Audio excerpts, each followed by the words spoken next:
qui n'apprécierait pas les arts? Oui, j'apprécie l'art, les arts. Je fais du théâtre d'abord. De la danse, du patinage. Je suis polyinstrumentiste. J'ai fait du piano. Je fais pendant longtemps de l'orgue aussi. Plus récemment, j'ai repris le chant. La poésie, c'est beau, c'est un art. J'aime aussi le dessin et la peinture. Faire du coloriage. Je fais du cinéma. Le cirque, la peinture. La sculpture, la peinture acrylique. Le cartonnage. Un art qui se rapporte à la beauté, donc la coiffure. Le maquillage un petit peu artistique. Le nail art. C'est des costumes, je fabrique aussi des objets. Je pratique l'origami. Il y a de l'encadrement. Jouer avec la pâte à modeler. La danse contemporaine. Le théâtre. La photo. Dessiner. Danse, street jazz. Le théâtre. Taillage de pierre. Guitare. Théâtre. Bande dessinée. Théâtre. Dessin. La mosaïque. Oui. La Dessiner. Moi, c'est tellement que des fois, j'arrive pas à retenir.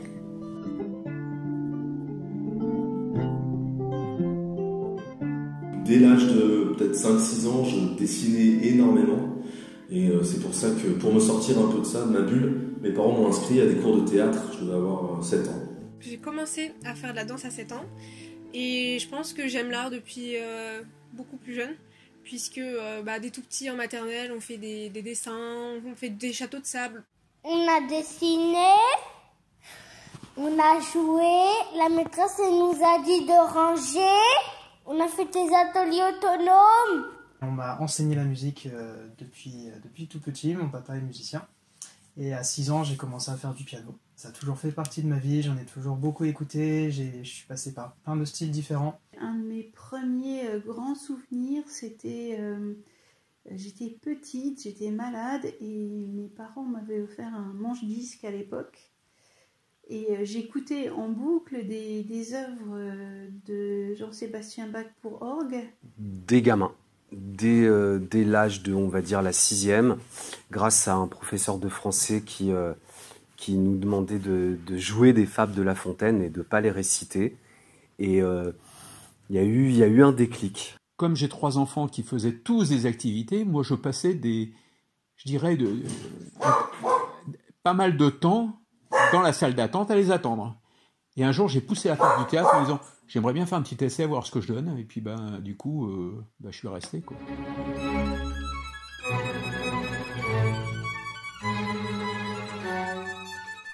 Pour moi, l'art, c'est quelque chose de magnifique. Ça donne du plaisir, je me sens bien. J'ai l'impression que pour moi, l'art, c'est une façon de voir la vie, une façon différente d'appréhender la vie. Ça nous aide à vivre, à mieux vivre. L'homme est toujours à la recherche du bonheur et ça peut être une voie pour accéder au bonheur. Ça me fait beaucoup de bien physiquement et mentalement aussi, surtout en ce moment, parce que même dans cette période morose, j'ai de la musique dans la tête. Voilà, et j'ai envie de chanter le matin, même tout le temps d'ailleurs, j'ai tout le temps un air dans la tête. C'est plein de vie en fait. C'est de la joie, la musique. L'art, c'est de la réflexion, c'est aussi de la méditation, c'est un plaisir.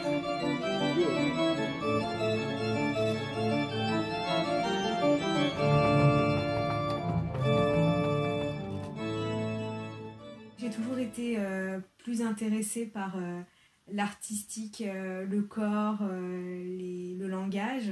Et je pense qu'avec toutes ces années, j'ai compris qu'on n'était pas faits tous pour les mêmes types d'art. Et par exemple, moi, la danse, le théâtre, c'est vraiment l'art avec lequel j'ai le plus de facilité à m'exprimer, surtout le théâtre. Après, notre vision de l'art, elle change au fil des ans, au fil de notre vie. Mais les techniques, si on pense au génie, en fait, ils ont été formés dans des écoles. Malheureusement, j'ai essayé de faire des études, mais on m'a refusé. Parce que aujourd'hui, c'est compliqué d'entrer dans les écoles d'art si tu viens pas de telle ou telle filière, sachant que c'est très cher. Donc j'ai appris toute seule, sur le tas. Aujourd'hui, c'est facile d'apprendre parce que tu peux regarder des vidéos, tu peux avoir des petits conseils sur Internet. Surtout pour la peinture, je regarde des tutos en vidéo. Après, pour le dessin, je suis abonnée à des comptes et des fois, je vois étape par étape pour voir un peu les techniques. En fonction aussi des matériaux qu'on va utiliser, ça va avoir des rendus différents.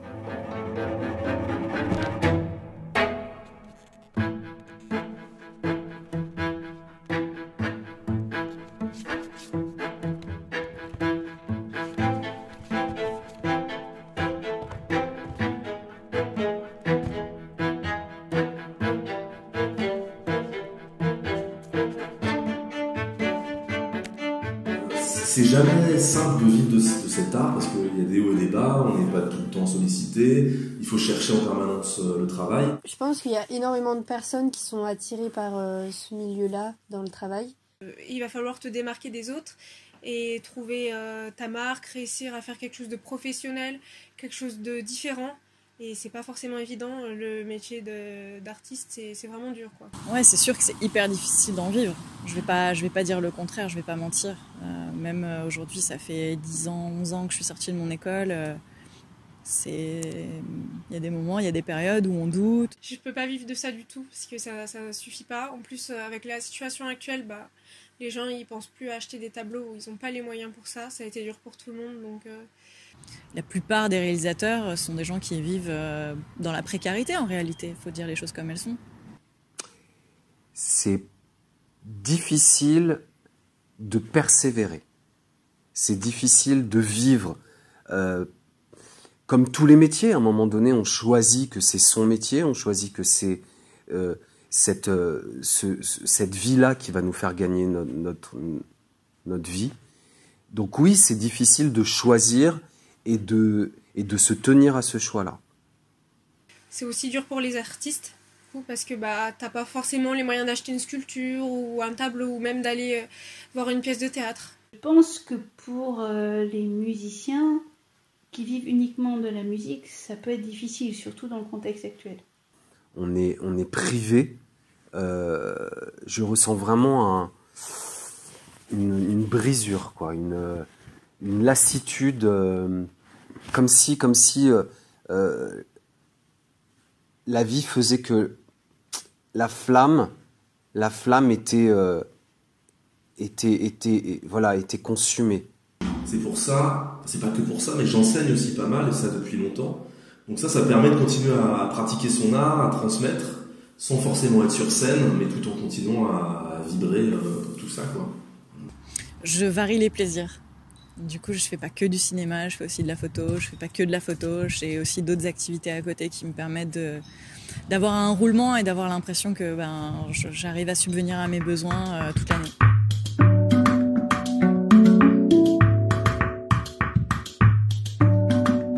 Si on mettait plus de musique à l'école et plus d'art en général à l'école, parce que on peut vraiment lier les deux, on peut vraiment lier la musique et les arts visuels, il y a plein de passerelles. On aurait plus de joie à l'école, on aurait des meilleures performances d'apprentissage, on aurait des liens différents qui se créeraient entre les enfants et les enseignants. Ce serait plus facile d'exercer l'autorité, ce serait plus facile de gérer dans la classe les différences. Ça permet aussi de mettre en valeur les enfants qui ont des difficultés cognitives. Et donc, on néglige, à mon avis, beaucoup trop ça comme outil de gestion de la classe, comme outil d'apprentissage et aussi comme outil pour le développement et l'épanouissement de l'enfant. Les faire chanter, c'est surtout pour qu'ils s'approprient non pas le vocabulaire, mais essentiellement la syntaxe. Et puis les poésies aussi, qui vont leur proposer des structures syntaxiques à reproduire. Alors, c'est difficile aussi de dissocier l'intelligence des émotions, des sensations, de l'affect. Mais voilà, privilégier plutôt l'intelligence dans la lecture d'un tableau, dans tous les arts, hein, même l'art, on peut pousser jusqu'à l'art culinaire. Personnellement, j'ai aussi accès à la culture de leur pays par l'art culinaire, parce que je découvre aussi comment on cuisine dans leur pays, les aliments de leur pays. L'art est vraiment fondamental pour le fonctionnement de la personne humaine. On sait l'importance que les arts jouent sur la gestion des émotions, sur l'épanouissement de la vie, sur les relations, sur les mécanismes d'apprentissage. D'apprendre du texte, d'aller à la rencontre de personnages, d'incarner des personnages, ça a été très salvateur pour moi. Ça me permettait de mieux vivre mes années collège qui étaient difficiles. Attends, mais c'est génial le théâtre, t'imagines. Le Fred Show. Allez, arrête. Non mais attends, quoi, arrête. Je me fous de moi, je suis pas doué pour ça. Moi. Mais je me fous pas de toi. Mais ça, tu vois, c'est... Il y a un lien, en tout cas, on utilise beaucoup les émotions. C'est un outil très précieux pour un psychologue. Et le théâtre, comme la danse, permettent d'exprimer nos émotions et de les partager. C'est une porte d'entrée. Voilà, c'est une porte d'entrée vers l'échange.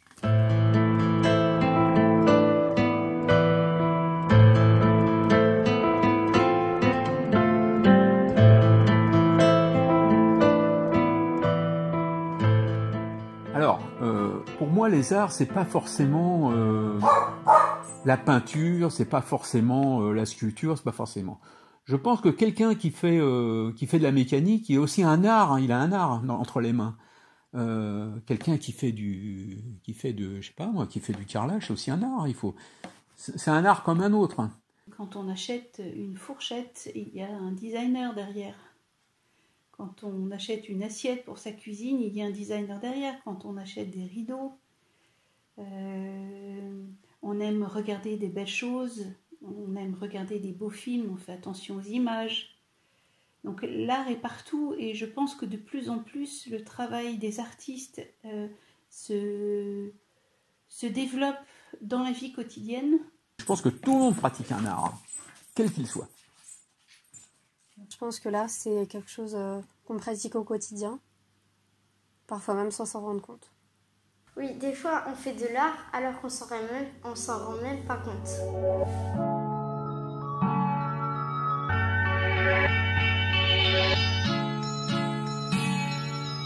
C'est une question que je me pose, oui. Est-ce qu'on peut se passer de l'art? Est-ce qu'on peut vivre sans art? Ah non, impossible. C'est pas possible du tout. Non, je dépérirais totalement. Je suis même pas sûre qu'on peut vivre sans les arts, parce que finalement, soit on les consomme, ou en tout cas quand on fait une activité artistique et qu'on aime ça, on se rend vite compte qu'on ne peut pas s'en passer. Non, je pourrais pas vivre sans art. Je pense que l'art, c'est quelque chose qu'on pratique au quotidien. C'est quand même un secours de savoir que l'art existe, qu'on peut s'appuyer sur l'art, qu'on peut vivre de ça. Si on peut vivre sans l'art, ce serait quand même un peu triste. Si j'étais obligé d'arrêter toutes mes activités artistiques, effectivement, ça me rendrait très malheureux parce que c'est un peu... Je ne vais pas dire que c'est le but de ma vie, mais c'est une occupation qui m'a pris... dont on ne peut plus se passer. Quand on a commencé, on ne peut plus s'en passer. Et si j'étais privée de chanter, je pense que j'irais moins bien moralement. Parce que je perds mon moyen d'évasion et voire même mon âme d'enfant, ma légèreté, ce qui va faire que je vais garder du rose au fond de moi plutôt que de voir du noir. On serait fâchés. Tu serais fâchée? Pourquoi? Parce que... J'ai vraiment besoin de ça. Plus que tout le reste, c'est vraiment ça me préoccupe la tête tout le temps. Pour moi, la vie aurait aucun sens s'il n'y avait pas d'art, en fait. Je vois mal comment on peut évoluer dans la vie sans qu'il y ait d'art, en fait. Les artistes, finalement, c'est les lanceurs d'alerte de la société. On compte sur eux pour voir les choses et pour exprimer ce qui est inexprimable. Fâché! Ce serait vivre hors du monde, finalement, parce que rien que la musique, quand on entend un chant d'oiseau, quand on entend...